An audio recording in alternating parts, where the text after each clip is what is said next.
The coolest part about it is my son, my 12-year-old son Drew, was right there with me, and he is like flipping out. He's out of his mind. Just Dad, oh my God, you've made so much money. Not long ago, Gabe was making a lot of the same mistakes I see newer sports card investors making every day. He was trying to figure everything out on his own, he was chasing the wrong cards without a strategy, he was spending money in the wrong places, and ultimately getting frustrated with the results, or lack thereof. Fast forward to today and things look quite a bit different. In this conversation, we talk about what changed, some of the biggest mistakes he made along the way, a card show experience that he'll never forget, and what it's been like building a sports card side hustle alongside his son. Let's get into it. All right, we have Gabe with us today. Gabe was one of the founding members of Cardboard Profit Ignite, and he's getting to the point where he's starting to have some big success in the card world. So, Gabe, welcome. Thanks for having me. Excited to be here with you, and excited to share my story with everybody. Let's just dive into maybe just quick background, like who you are, what you do, how'd you get involved in cards? Yeah, great question. So I'm 42 years old, out of Southern California, husband, father of two. Got involved in sports card on a whim. I went to a card shop after probably about 30 years, ripped a pack of cards, and like that gambler's luck, that Vegas luck, I hit something big and had no clue what to do. And so asked people for help, tried to find information on eBay, tried to identify the same card, and just spiraled out of control, didn't know what to do. Ended up coming across Ryan and his program, and actually decided to reach out to him. I messaged him on Instagram, and it just clicked. Started sharing more and more information with me. Just kind of daily watched the stuff daily, and yeah, it was pretty cool. It's been a long time since I was new in this market, but even back then it was so hard because it was so overwhelming. There's no place to go for information. And so I think a lot of people have gone through that same overwhelming feeling that it sounds like you went through too, as you started to get back into the market after a long time. What has been most helpful for you? Kind of identifying your path to success, knowing how many paths to victory you have. You got to know the right products, got to know the right players, and you got to have the right timing. And if you can encompass all those things, you're going to have success. And you could do it with all major sports. There's seasonalities to everything, and I had no idea about any of this stuff. And when you figure out the seasonality, you kind of just set reminders on your calendar, and this is buying season, this is selling season. And if you've got product in hand, you can move them. I've had some pretty big wins as of recently, and all of that was because I had the right product, I had the right players, and it was the right timing. And so I was pumped about it. It's probably probably the most money I've ever made in a single day. And so it was a big time win, a lot of fun. Why don't you just do that every day then? Yeah, I know. Right? Sounds fun. Working toward that, right? Absolutely. You hit on a couple of good points there. It's once you realize that there are ways to win consistently and you don't have to predict the future, you don't have to get lucky opening packs. To me, that's where like some of the biggest unlocks have been. I got to hear more about the results, because that's, I think, what most people care about. Can you just walk us through the past couple of weekends at the card shows and what's actually happened? What have your results looked like? Yeah, so about 3 weeks ago, I want to say, I went to I'm in Southern California, so there's always stuff going on. Went to a card show, and it was kind of dead. It was mostly like TCG stuff, the trading card game, Pokemon stuff, and that's not my deal. But I was walking around with a stack of cards in my hand, and there was a couple sports card, table set up, and I look over to my left, and there's this young guy with his dad, and he's involved, and he's looking for sports cards. And lo and behold, I've got a stack of everything that he's looking for, and nobody else has. And so we sit down and get out a piece of paper, and we start negotiating. And it was a pretty good day. And I thought that was the best I could ever do. It was probably about, I want to say, about $800 to $900 profit in what I sold. And so that was fun. It was great coming home and telling the wife I got a stack of cash and just drop it on the table. It was a lot of fun. But then the following week, I was like, you know what? I'm going to ride this momentum forward. I had a bunch of other stuff that I hadn't taken to the previous card show. Decided to set up at a card show that I've never done before.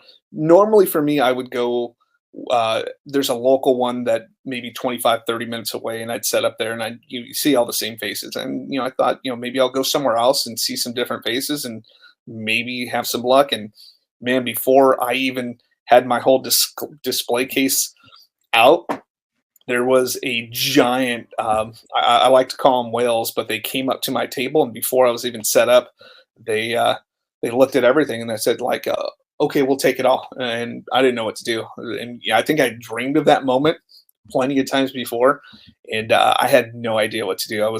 And so what had resonated with me is we got to get on the same negotiating terms. And so we've I kind of thought to some of your instruction like, hey, we've got to be speaking the same language. If this is going to work and I'm going to make some money here, and they want my product, we're going to have to agree on some terms. And so what was cool is, for each individual card, rather than them coming in and saying, hey, we'll take it all and throw some number out there, I was firm on, hey, let's price out every single card. Let's come to terms that each card is individual. And so there was, I want to say, about 30 cards or so, and we priced them all out, came up with an average price, came out with a payout of like 87%, which I was comfortable with because most of these cards I had graded, so I had profit in. So it just worked out, and that was a big payday for me. I think I walked home from that deal alone with about $6,000 in cash. It was kind of crazy walking out of because I'd never walked out with that kind of money from a sports card show. And the coolest part about it is my son, my 12-year-old son Drew, was right there with me, and he is like flipping out. He's out of his mind. Just Dad, oh my God, you've made so much money, and it was a cool win. And then coming home that day and showing my wife the money on the table, that was pretty cool. Also, it was a cool moment. I gotta ask about Drew too, because you've mentioned him a lot. He's been on some of our calls, even as kind of the celebrity 12-year-old sports card prodigy in the making here. What's it been like getting him involved in something like this and doing something fun with your son?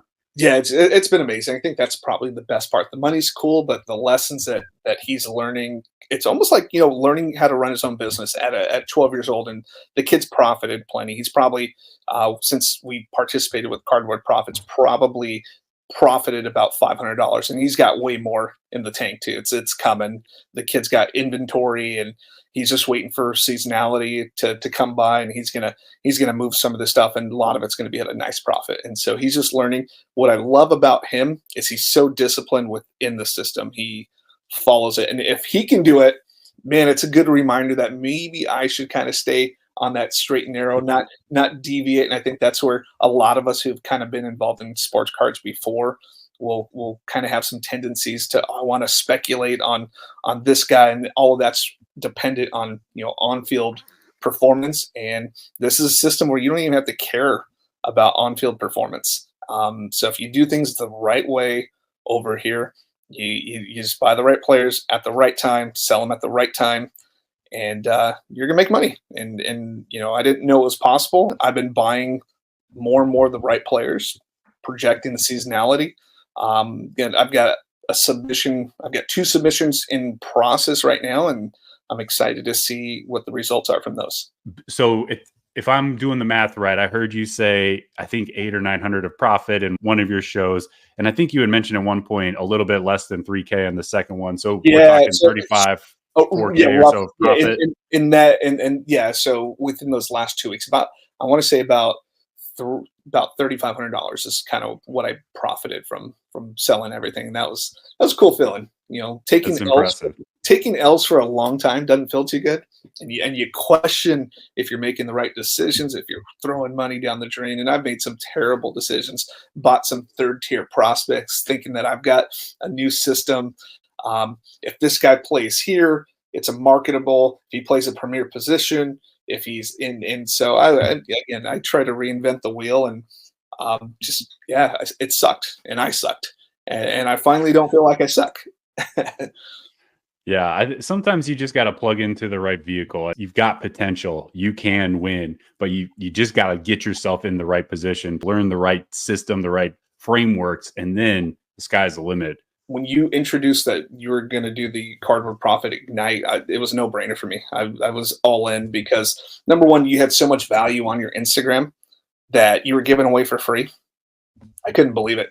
And I was almost like secretly hoping that you would put out a program, because I hadn't been involved in a program like that before, but I spent like $5K to get involved, and that program didn't work. And I'm almost embarrassed to say that I committed to that. And then I meet you. I even read your book. I read your book in a day. I had my son read your book, and some of the information that was being withheld from that other program, you had it all accessible in your book. And I was like, oh my God, I spent 5K on this program, but I was a newbie, and I didn't know what to do, and I needed support. I was lost in what I was doing, and really lucky that I found what you got going on. I think the Right. biggest thing for me was what am I going to do with dead inventory stuff that wasn't going to move, and I was Like holding stuff on that you had from to prior. some Yeah, okay. some some old bad investments, and I just didn't have a direction. I didn't know what to do. I was just praying that somebody would miraculously, start performing, and man, none of that stuff happened. And so just getting direction, and just kind of coming to grips that sometimes you need to free up cash so you can make the right decisions, and just being okay with taking a loss so that you can make a gain in the future. And I did a lot of that recently, and I think that was my aha moment within the program, where not everything has to be a home run. And I think I was chasing the home run for way too long. And to your credit, you're just like, hey man, when it makes sense, it's going to make sense. This is what I would do. And then finally just kind of took the advice because I was stubborn, and I'm fine with hitting singles, doubles, sometimes triples, and then the home run's going to come every once in a while. But you're never going to hit a home run if you're banking on a player to perform that isn't even on the spectrum of an organization. And so I've had a lot of money, and I still have some of those guys that I'm looking to unload on. And what I realize is, some people have a path to victory, and even to unload on some of these guys, if I didn't want to take such a huge loss because I made some huge investments on certain guys. But I think for the majority of the players that I invested in that were bad investments, I've already cleared out of most of those. Maybe have like a third of them, yeah, probably less, a quarter of them left, and planning on unloading them as soon as possible so I can get into better investments and start profiting. And so, this year's goal is to just profit as much as possible and get rid of that past trauma of sports card bad investments. I'm sure everyone can relate to. For sure. Yeah, man. I think to your credit, you came in with so much like baggage almost from old program that didn't work the way you wanted, cards that you had bought that during the tail end of the pandemic that had fallen off a cliff in value. And it's just like a really difficult spot to be in. Yeah, it was brutal. Plus, grading at the time was $100 during the time like I That's got right. involved, Yeah. and that was a tough pill to swallow. I'm like, okay, I guess I got to do this in order to make money. This is what everyone's telling me to do. I got to send it to grading, but it's going to cost $100. Comes back a 9, and then it's devalued by $100, and didn't know what the hell to do. To be honest with you, it was kind of scary, and I thought I was just kind of throwing money down the drain. But I had this like belief that like I can figure this out, and I thought I can do it on my own. And honestly, everyone needs guidance. Everyone needs a mentor. I'm a firm believer that if you stay the course, you organize yourself, your thoughts, your emotions. I think the emotions is like the biggest part. If you can organize those things, you can find success. And so for everyone who's watching this, check your emotions. That's probably the biggest thing, because nobody likes to lose. But again, sometimes those L's are important lessons so you can make the right decisions. And so that's the journey I had to go on. I really had to take those losses to know how good it feels to win sometimes. And so I was, in hindsight, I'm proud of taking those losses. I'm proud that I was able to get out of some of these things that I've invested in, and I've made some great decisions since then. So pumped about that. Your confidence level is through the roof compared to where you were, because it seemed like back when we first connected, you were like, man, I know I can make money with cards. It just seems like other people are the ones that make money with cards, though. Right. Yeah, And exactly. I would say that I probably came in at a confidence level of about a 3 or 4, just because of all the bad investments, and I'm probably about a 7, 8 right now. You know, it's awesome. where I think that I've kind of cleaned things up is I just kind of know where my investments are going. It's a certain product, certain kind of player, and kind of roll with that, and just stay in my lane until I feel a little bit more comfortable to expand out of there, and take a leap at some other products. But my son's the best at like hunting for misspelled words, and he found a Chet Holmgren the other day minus the L, and he's taking home a PSA 10 for value buy, and I'm super proud of that. And um, he'll even like just take tablet or the phone and say, "Hey, Dad, what do you think about this?" And it's just cool having that back and forth with him.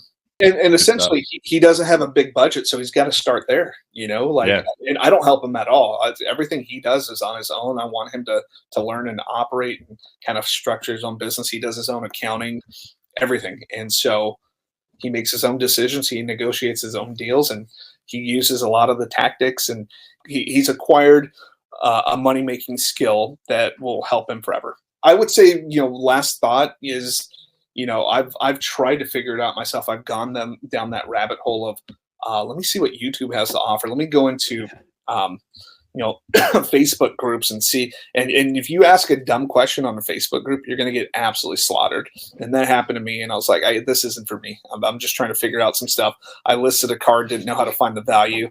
And then I just got butchered. It was like 700 comments about how dumb I am. And so be it. So definitely got the heck out of Facebook as quickly as possible. Did the YouTube thing, just got stubborn. I can figure this out myself. And then everyone's got a method that they think works. Go to the value bins, buy penny stocks type deal. Go to the dollar bin and dig through them for hours upon a time. You'll find some stuff. And it just wasn't a direction I wanted to go. The fact that there was like a path to victory here, I loved it. So appreciate it so much. Good stuff. You are $571 on average. Where do you feel like you're going in the next 12 months here? What's possible? Well, gosh, man, I like big goal. I would love to make 20 grand in profits. That's like the big goal. I've got it written down, and that's kind of what I'm hoping to project towards with basketball season kind of looming on us. I'm making some good basketball decisions, the right players, and hoping to unload that. So hopefully that yields a good return. Then I'll get into baseball. And so, I think, year on end, the goal is 20K, and I'm hopeful to be there. Even if I'm a little bit short, I'll be way better off than, where I started a long time ago. Ultimate goal, would love to do this full time, and then kind of like you, help people, build their future in cardboard. 20K for the next 12 months, very doable. I think you're on the right track. It's just a matter of plugging and playing. And what you'll see is like the profits compound when you take that 3K of profit and you reinvest some of that. You're just going to grow faster and faster with every grading submission, with every move, every profit that you make. Excited to see where you go in the coming months. Any closing thoughts here? Anything you want to promote? Your eBay store, your charities we should be donating to, bold claims. What do you got for us? No, not so much. Just, stay consistent with what you do. Don't feel like you can't go back and review information. My son and I do it all the time. Don't think you've got it all figured out. You're always going to learn something. You're always going to hear something that you didn't hear that you might need to hear right now. Celebrate people's successes, because, we've all been down here before. And then, you definitely want to hear about other people having success, and then you want to help them too. And so if you got any information you can share that can help anybody have success, highly encourage you share that information. Gabe, it's been fun, my friend. Thanks for hopping on here and joining us, sharing your story. All right, I hope you've enjoyed Gabe's story. And by the way, if you can relate to Gabe's journey and you're ready to level up in the card market, I'd like to personally invite you to join Gabe, myself, and nearly 250 other fellow card investors inside my sports card investing community, Ignite. If that sounds at all interesting, I'll leave a link in the description with full details. But otherwise, don't forget to subscribe, and I will see you on the next video.